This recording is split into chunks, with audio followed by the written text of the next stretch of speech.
এক বাটি চিড়ে দিয়ে এইভাবে টিফিন রেসিপিটা বানালে বাচ্চা বড় সকলেরই খুব পছন্দ হবে।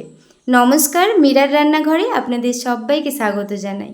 প্রথমে এখানে একটা পাত্র নিয়েছি, পাত্রের মধ্যে এক বাটি চিড়ে দিয়ে দিলাম। চিড়েটা এরকম পাতলা চিড়েটা নিতে হবে। আর চিড়েটা আমি ভালোভাবে চেলে নিয়েছি। পরিমাণ মতো জল দিয়ে এক দুবার জল পাল্টে ধুয়ে নেব। এরকম জল দিয়ে ভিজিয়ে নেওয়ার দরকার নেই, শুধু ধুয়ে জলটা ঝারিয়ে নিতে হবে। গ্যাসের মধ্যে একটা কড়াই বসিয়েছি, পরিমাণ মতো তেল দিয়ে দিলাম। তেলটা এবার গরম হতে দেবো। তেলটা গরম হয়ে গেলে এবার এর মধ্যে দিয়ে দেবো কুচনো আলু। আলুটা আমি এরকম ছোট ছোট করেই কেটেছি। মিডিয়াম আঁচে এটা নাড়াচাড়া করে ভেজে নেব। আঁচটা মিডিয়াম রাখবেন, তাহলে আলুটা সেদ্ধ হয়ে যাবে। পুরো রেসিপিটি আপনারা দেখতেই থাকুন। রেসিপিটা বানানো যেমন সহজ, খেতে দারুণ লাগে। একটু চাপা দিয়ে ভেজে নেব যাতে আলুটা সেদ্ধ হয়ে যায়।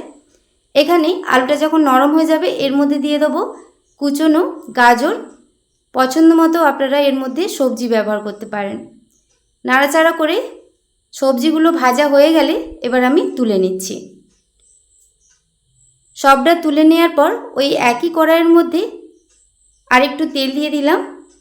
তেলটা আপনারা বেশি কম করে নিতে পারেন।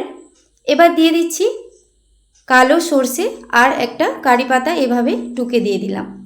দিয়ে একটু হলুদ গুঁড়ো দিয়ে কয়েকবার মিডিয়াম আঁচে নাড়াচাড়া করে নিচ্ছি। এবার এর মধ্যে দিয়ে দিচ্ছি কয়েকটা পাকা লঙ্কা কুচি করে নিয়েছিলাম সেটা, আর পেঁয়াজ কুচি। নাড়াচাড়া করে ভেজে নেব।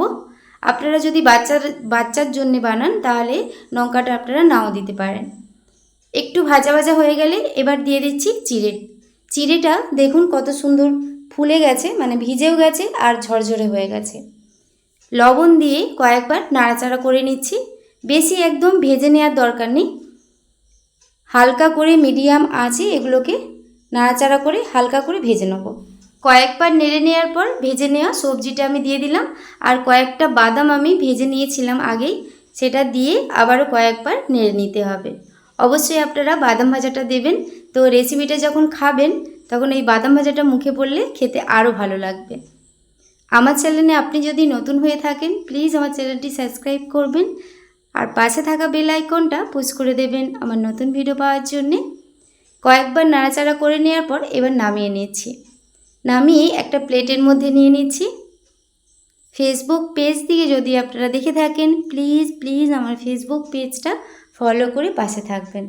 দেখুন কতটা ঝরঝরে হয়েছে আর দেখতে কত সুন্দর লাগছে, দেখুন খেতেও দারুণ লাগে। আপনারা এইভাবে একবার বানিয়ে দেখবেন। আর আজকের এই রেসিপিটি আপনাদের কেমন লাগলো অবশ্যই কমেন্ট করে জানাবেন। রেসিপিটি ভালো লেগে থাকলে প্লিজ একটি লাইক কমেন্ট শেয়ার করবেন। আমি এখানে পেঁয়াজ কুচি আর শসা কুচি ওপর দিয়ে ছড়িয়ে নিচ্ছি খাওয়ার জন্যে।